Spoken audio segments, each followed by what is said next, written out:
Great. So thank you again for agreeing for the interview, Giselle. So first of all, let's briefly summarize where we are now in Georgia. We are seeing post-election massive civil protests taking place for almost 3 weeks now that were met with riot police, water cannons, tear gas, rubber bullets.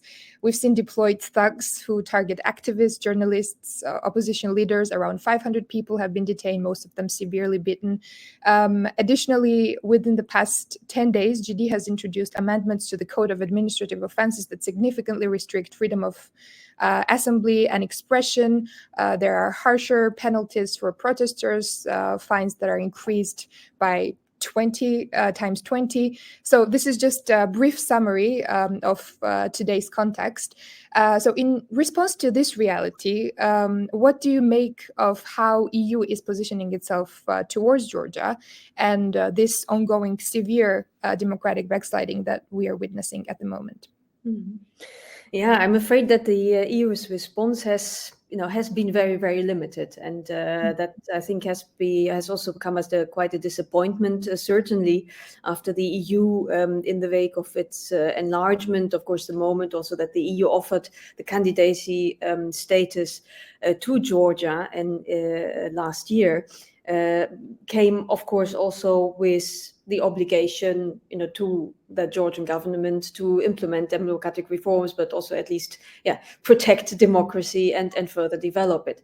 And I think notable also here in this case is, if we remember how the EU actually framed the decision on the candidate status for Georgia, because it said, quote, it's about the genuine aspiration of the overwhelming majority of Georgia's citizens to eventually join the European Union. And so this candidacy status was in fact also, for the Georgian citizens explicitly. And now, of course, the EU is falling short of reaction to, what we're to start with, the set of elections that were by the OSCE not just judged as fair. The secrecy of the vote was not guaranteed.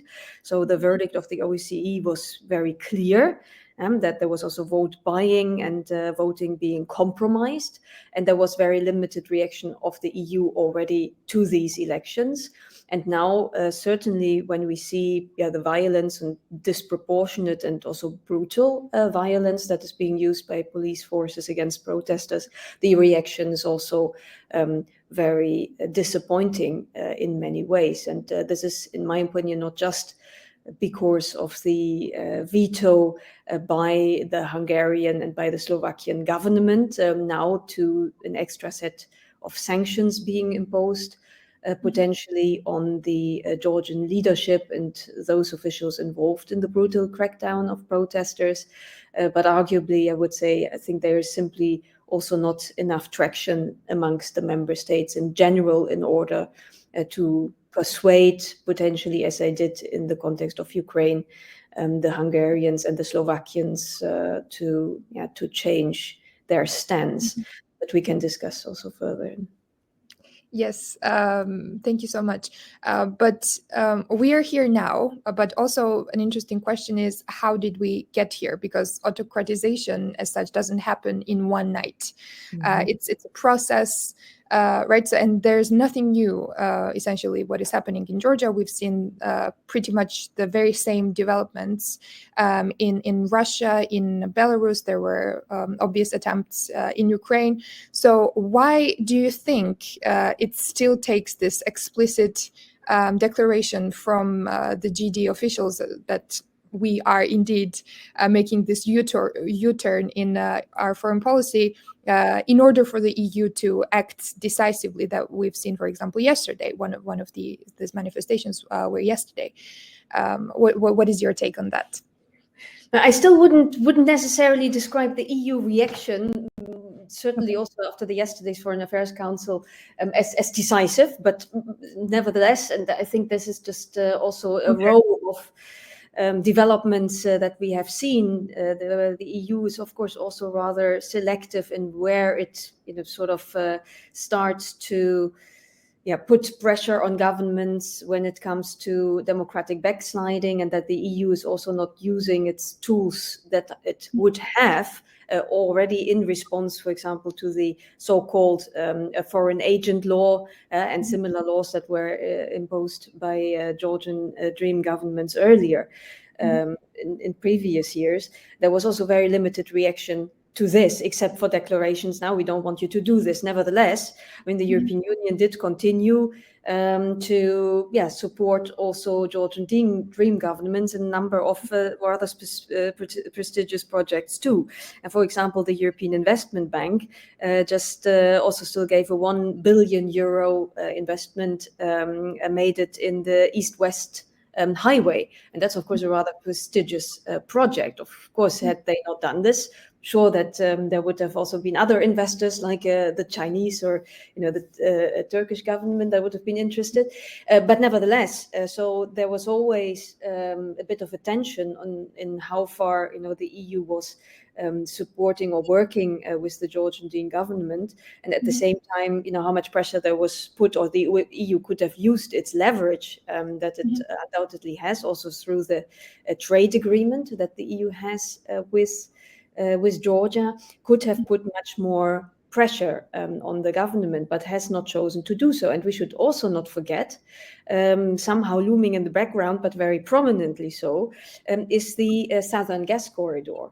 And the EU is, of course, very reliant and increasingly reliant in its strategy to diversify energy supplies away from Russian Federation, certainly gas supplies. And this pipeline has become even more important in the recent years, especially, of course, the South Caucasus pipeline that goes also through Georgia. And this is about Azerbaijani gas that then should travel through Turkey to arrive at the European Union, especially in southern member states. And that's what I meant with the traction amongst member states, that there are not, they think there's also very cautious approaches, particular also amongst the southern member states, not to jeopardize good relations with any kind of Georgian government. And in this case, this will be the Georgian Dream government, for any stability to be jeopardized when it comes to this particular pipeline. So I would say this is all part of the parcel and the sort of more selective approach of the European Union towards democratic backsliding in different contexts. Yeah. And just to add on that, how would you assess that hesitancy that we've seen within the EU? Do you see that as a shortcoming within the EU decision making? How would you evaluate that? Yeah. We continue to have that one very big problem in EU foreign policy, and this is the unanimity requirement. So all 27 member states have to agree on, for example, sanctions against the Georgian government or government officials. The visa facilitation or the visa is a different matter, and we can talk about this in a minute. But when it comes to sanctions, asset freezes, for example, this has to be decided on by unanimity. And of course, we have the Hungarian and Slovakian government who made it very clear that they are not going to agree with any kind of sanctions. And so they also did this and blocked the decision. But of course, we also have a number of member states, including the German government, for example, and the Baltic states who have been pressing for sanctions. And they even said, we can also come up with a coalition of the willing. But the Baltic states outside of the European Union have, of course, already imposed, say, unilateral or bilateral sanctions on Georgian Dream officials, including also on Ivanishvili and some of other groups of oligarchs too. So that is a sign, but this is not a unified action. And I think the Union, the EU, is at its strongest when it speaks with one voice. And it is not very convincing, neither for the EU's credibility, nor also when it comes to its leverage, if it doesn't speak with one voice, because, of course, the Georgian government knows this and is going to exploit that to its own favor. And I think if it can, meet with Viktor Orban separately and discuss matters, it's a very, it's not a very good sign for the EU's credibility in the region as a whole. It's a very interesting and important highlight.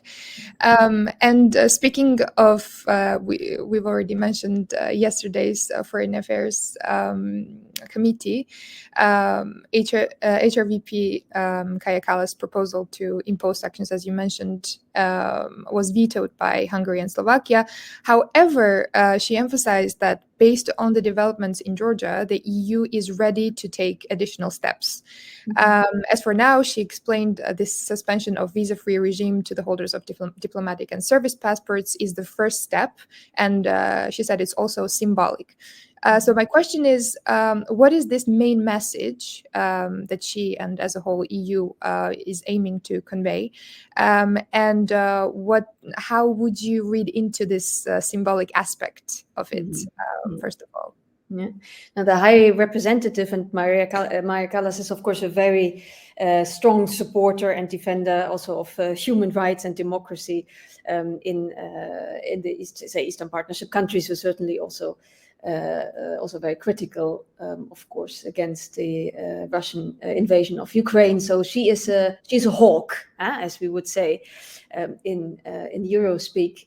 But the High Representative has a very difficult role always in the European Union, because it's the member states, again, by unanimity, who call the shots. And what she can do effectively is limited by member states. At the same time, I think she really, she tries to convey a clear and unified message on behalf of the Union. And I think what the Union can do, and I mentioned that before, when it comes to visa-free travel and the suspension of visa-free travel, because there can also be a partial suspension of visa-free travel, that will be applied potentially to Georgian officials and those holding the diplomatic passports and service passports. Now, this is something that the EU can decide by so-called qualified majority voting. It's a different part of, say, the treaty. It's different legal base and different decision makers involved.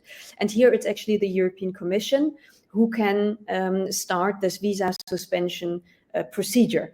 Now, interestingly, that was initially only used, this procedure, or it was put into place in order to have member states critical of migration, giving them the opportunity to signal, there are too many migrants coming from a country that has the visa-free agreement, so we need a visa suspension mechanism. However, now it's being used, of course, as a sort of a sanction mechanism on the government officials. So that I'm sure that looks that this is really going to happen. However, and it has an impact. I mean, it is symbolic in the sense, yes, it restricts then visa-free travel for holders of diplomatic passports, but that is, of course, nothing close to asset freezes, which really hurt, and certainly oligarchs. Ivanishvili is said to have a luxury real estate somewhere in Paris. Now, I don't know for sure. I heard that somewhere, read that several times, to be confirmed elsewhere. But this would really genuinely, have an impact and hurt certain officials. But we are not there. And that is, I guess, the part why she talks about this as a symbolic move. And it's pretty much all that the EU can do to proceed, is to look for areas where it doesn't require unanimity. But that also means it will lack some teeth. I see. Just out of curiosity, has there ever been a precedent within the EU where citizens outside EU retained visa-free travel while the diplomats did not? And how did that unfold? Now, it was not in the context, because you have a so-called visa-free regime with the European Union. Now, in the context of Belarus, Belarus had a visa facilitation agreement. So that was not a visa-free regime, but it's the sort of the step before. And in the case of the visa facilitation agreement, the EU, after 2020, did indeed take the decision that this agreement is partially suspended, meaning partially suspended in the sense that it's only suspended for those who were found in violation of the who were involved in the police violence against protesters and brutality, and so that is definitely possible, and it happened before, and you can apply the same, subject to this qualified majority voting, also to the visa free regimes. Although here the mechanism that applies in case of the visa-free regime hasn't been used before in this function. No, so that is the first, but it's not that it's a complete precedence when it comes to partial suspension. Very interesting. And we already mentioned, you already highlighted the unanimity within decision-making when it comes to the sanctions. Do you see that as a remotely plausible still direction for the EU to take, to actually impose sanctions in a bit of a future? And if these sanctions remain definitely off the table, then what might be these next steps that Kalas mentioned briefly? Maybe two answers, I think, on the feasibility. We have seen, especially also in the context of Ukraine, and the sanctions against Russian Federation, if member states really put their mind to it, if they really want to see sanctions, they will also find ways, rather transactional ways, to work with Hungarian and also Slovakian government, because they did that also when it came to the sanctions against the Russian Federation several times. So these two governments, especially the Hungarian one, is very transactional. So they can be, say, bought off, whether that is now, with less focus on what is happening in their own countries in terms of democracy and human rights, or other ways. Anyway, but that is a possibility, but I have the impression that sometimes also member states, for example, as I said, from the south, who are very dependent also on the energy supplies, that the EU is also somehow carefully balancing the understanding that they need to still keep relations with the Georgian government in place, also for the stable energy supply stability in the region. At the same time, of course, then there's their declared focus on human rights and democracy and the candidacy status and work and the promise to the people in Georgia. And I think this tension is something that plays, much more heavily in the case of Georgia, specifically because of the geopolitical interests. And that's, I think, why it will be very difficult for the Union to find this unanimity. At the same time, there's different escalation situations. When we compare the situation, say, for example, the first days of protests in Belarus, first days of protests in Georgia, we shouldn't really do this. It's not, there's not a race to the bottom when it comes to human rights and when does the EU get involved. But the EU tends to react stronger, unfortunately, when there is a very serious escalation of violence. And what we have seen so far, and I regret to say this, it was, there was serious violence involved against the protesters, also against the opposition. But in the case of Belarus, we had already, up to 7,000 people detained in the first, 2 days of the protests alone. And there was police violence on it was more severe. And it's not to say that it's not severe in the case of Georgia, don't get me wrong. But I think for the EU to react, and that's what I'm talking about, for the EU to, action to be triggered, unfortunately, I think sometimes the pictures that they need to see of police violence and, brutality and police detention is something that, it takes more, unfortunately, potentially for the EU to really find a consensus. And not my opinion. I should emphasize this, but having looked at the situations and different situations, also in the case of Belarus, and in the case of Belarus, there were also not so hard energy interests at stake. So that's also not to be forgotten. This makes me slightly less optimistic about the EU's will to take harsher actions. Although I think we also should not. I hope that with the Polish presidency, which is starting on the 1st of January, is of course also cooperating a lot with the Baltic states, and they are known as the hawks, right, in EU politics and foreign policy, and potentially, hopefully, that under the Polish government, we will see more concerted action vis-a-vis developments in Georgia. But I'm afraid, we won't know for sure. Yes, very understandable. What further immediate actions would you personally recommend for the EU to take in this time? Because we've, as you mentioned, there are obviously steps forward of how EU could, but based on your expertise, what would you recommend as being the most effective sort of tools? We already mentioned the freezing of the assets, for example, things like that. I think that would be a very very useful tool, specifically also those who have in the Georgian government very vested interests, but there's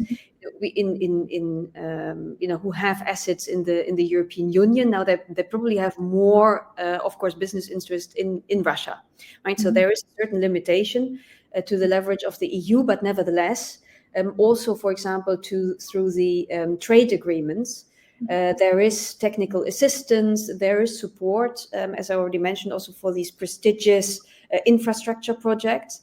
There is support also for various oligarchs and their businesses or industries, and I think this is something where the EU can withdraw this kind of funding. I would recommend specifically targeting specific groups who benefit under the deep and comprehensive free trade agreement, and this is to do with specifically also with the technical assistance that comes with it. So that is one possibility. The second is, of course, also to find unity. We've discussed this in depth. It can also be sanctions on the companies or assets freezes, also not just on individuals, but also on companies in case they have any assets in the EU. And again, I think quite a few of the oligarchs do have assets in the European Union, and very lucrative ones. They're probably not essential ones, but they are nice to have on the scale of things. So I think that could create a certain, at least would have some effects. Whether this will change the course of the Georgian Dream government, I'm not entirely sure. Yes. Because their course seems to be very clearly focused on further relations and integration also with the Russian Federation, but also trying to play some sort of a role like Azerbaijan, which however I think it's very optimistic from the government, because they are not Azerbaijan. They don't have these kind of energy assets that Azerbaijan has. So what Georgia has is, okay, it's got the pipelines, but how much leverage will it have on its own just vis-a-vis the Russian Federation? I wonder. Anyway, other measures the EU could do is also to just show also some more high-level support. We had some parliamentarians, of course, visiting Georgia. I think there needs to be more high-level support and visits. Again, this is also just symbolic, but I think it also says something to the Georgian people, I would say. And at the same time, I think the EU should also come up with a sort of like an escalation plan, and perhaps also make that quite obvious and public. But they won't find consensus on this. But if they would, it would clearly say, well, if there are further steps in democratic backsliding, further violence, police violence against protesters, if there is no independent investigation into the police violence, and also everything that the European Parliament has called for, that then more steps will be taken in terms of sanctions, in terms of money, potentially even the suspension of the Deep and Comprehensive Free Trade Agreement, and further steps taken. So I think here the EU could make a clear scenario planning and show, okay, well, this is what's going to happen, Yes.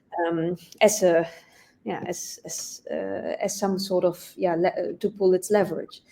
So I would say there are definitely possibilities of what the EU can do. It's just a question, I think, not just of unanimity, but also of political will of other member states, and not just the Baltic states and Poland and a few others. Absolutely. And lastly, just to address what we've been hearing from the Georgian Dream government, they are constantly saying that these processes are just temporary, and that these attitudes, including from the EU, will change the moment we see new Trump administration taking over 20th of January. So from your perspective, where do these narratives come from, and how would you assess this new administration's impact, if there is any impact on EU's approach towards Georgia? I mean, the question is, will the US government stance necessarily change towards Georgia? I mean, the US has been much more active when it comes also to putting sanctions, for example, on Georgian government officials. In how far that would necessarily change under the Trump administration, I'm not fully convinced. I'm not so sure whether, because how many interests the US also necessarily has in the region. Of course, potentially, if there is a more pro-Russian course on behalf of Trump, will it translate back into the context of Georgia? Now, that will be something that we'll have to see. At the moment, I think I don't see Trump having that much influence on the so-called peace process as he was imagined or hoped to have. So that will be, I think, his first concern. As far as the sanctions are concerned, I would think that the Trump administration would first put pressure on the European Union when it comes to relations with China, and again also in the when it comes to any kind of peace agreement there between on Russia's war against Ukraine. So I don't think that Georgia will be a priority. Will the EU change course? I also don't think so. If anything, the Trump administration might just, bring Europeans when it comes to security and defense policy closer together. So this is a trend that we see already now, because there is less reliability on the US as a security provider to Europe, and so on and so forth. So there's more of that, which could then eventually, also have implications for the EU's decision making in the context of sanctions and other areas of foreign policy, whether we finally manage to move towards more qualified majority voting there and get rid of the unanimity. So that would be more immediate implications, I would see. But at the same time, there's a broader question, and this is about the West's security guarantees for not just Georgia, but potentially also Armenia. And that also, of course, for Moldova, and the same also goes for Ukraine. And of course, we also talk potentially for Ukraine, Moldova, and Georgia about potential NATO membership. And I would still see this as a very, very important step to make, not only in the context of EU enlargement, but also when it comes to the West's leverage, including over the Georgian Dream, because I think parts of their considerations, or the people who have been voting for Georgian Dream, it's also people who are who fell for that very scaremongering argument that the EU is about to open another front in Georgia with the Russian Federation, and there could be another intervention, and so on and so forth. And I guess, these fears are potentially real if you live, in the border areas to the Russian Federation, or close to Abkhazia or South Ossetia. And I think that is something, this issue of security guarantees from Europe, and especially also from the US, is also still looming large in the room.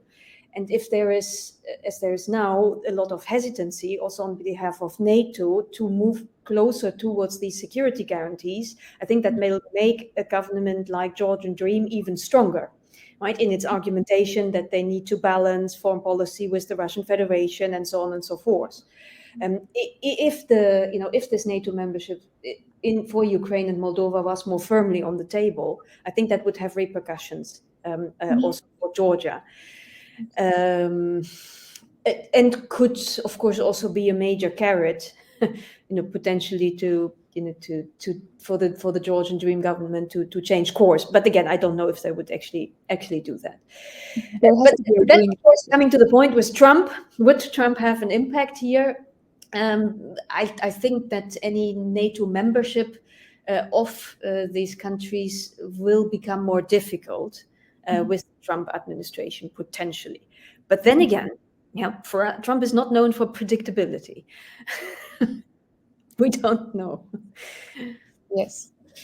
Thank you so much for very interesting insights. It was a pleasure to talk with you. I don't have any more questions as of now, so we can end the recording.